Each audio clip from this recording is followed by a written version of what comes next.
So I just want to, just take a couple of minutes to mention. So, why talk about someone like Shenpen Taye? I mean, as Lama Rizin mentioned, he is a very important figure whose curriculum, whose institution was very important for the lamas of our lineage. Our own teacher, our own teachers, Adon Rinpoche, Jetsama, were both educated in this particular curriculum. This was foundational for their training. Their lamas. Um, Adzam Drukpa Pemachindra Rinpoche studied at Sri Singha when he was young. Karmavajra, the other root guru of our Adzam Rinpoche, studied at another monastery, whose curriculum was the curriculum of Khenpo Shenga, which was the curriculum that he inherited from Shenpen Taye's nephew. So, um, as she said, Adzam Drukpa's lamas were trained in this curriculum. So this particular curriculum that we want to begin introducing is absolutely foundational for our teachers, for our teachers' teachers, and for their teachers. And so the way that we, in the next couple of sessions, will introduce this curriculum is by way of two relatively short texts, which have never been translated or studied before. I happen to have translated these two texts, one of them for the recent conference at Rice. And that particular text is significant because it's a basic introduction to foundational topics in Buddhism, topics that are in fact foundational for all forms of Buddhism. So if you have some familiarity with another tradition of Buddhism, you will recognize much of what this text introduces. If you ever go to another tradition of Buddhism, you will discover that they are also grounded in these topics. And what's especially important about this text is that Shenpen Taye tells us why it's important for those of us who have interest in practicing Dzogchen need to have some exposure to these topics. He gives us a kind of rationale for why studying these basic topics is crucial if you want to practice and realize Dzogpa Chenpo. And so what I might do is just to read to you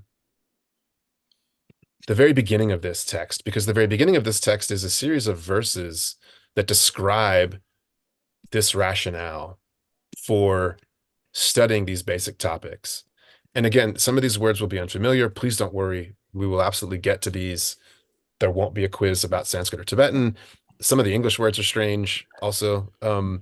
And just to say very briefly, there are 6 topics that this text introduces, or 6 subjects. And what those 6 are the 5 aggregates, the elements, and what are called either the sense sources or the sense bases. So these are 3 different schemes, which you find already in the earliest literature of Buddhism, for categorizing the experience of mind and body. And so, not to get caught up in the technical terminology, it is there. It's important, I think, just to understand that what these first 3 subjects are 3 ways of cultivating an experiential understanding of mind and body and what our experience of mind and body consists in.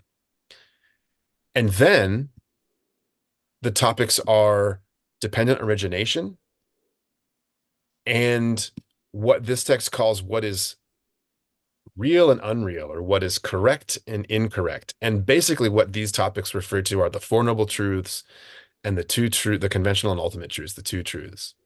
So this is essentially a basic introduction to Buddhism, but it's an introduction to Buddhism that is fundamentally experiential rather than intellectual.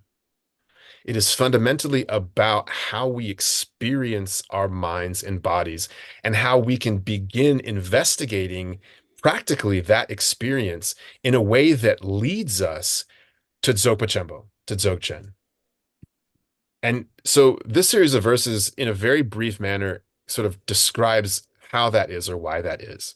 And so I just want to read this as an introduction, and of course we'll have occasion to talk more about this and explain, what it is that this text is showing us about how this relates to Dzogchen. So this text by Shenpen Taye begins this way.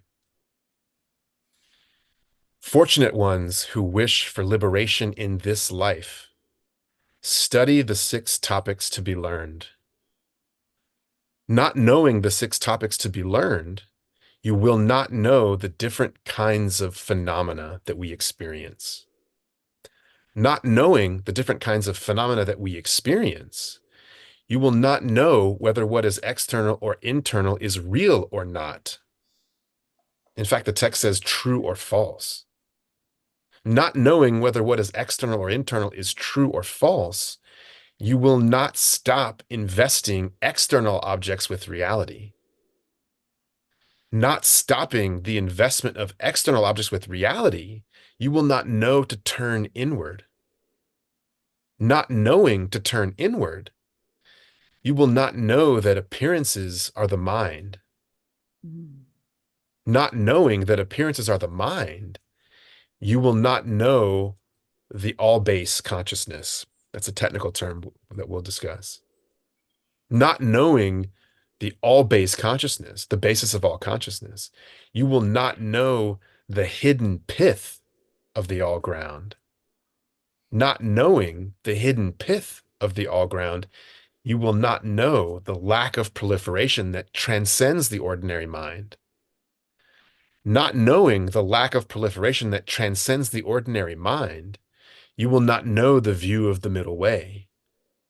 Not knowing the view of the middle way, you will not know empty luminosity. Not knowing empty luminosity, you will not know the luminosity of appearances. Not knowing the luminosity of appearances, you will not know the indivisibility of appearances and emptiness. Not knowing the indivisibility of appearances and emptiness, you will not know luminous indivisibility. Not knowing luminous indivisibility, you will not know the great completeness. Not knowing the great completeness, you will not obtain Buddhahood in this life. Therefore, those who wish for complete Buddhahood in this very human life first study the 6 topics to be learned. After that, study the 4 summaries of the great vehicle, the Mahayana. And then, by engaging in the middle way, cultivate the luminous great completeness.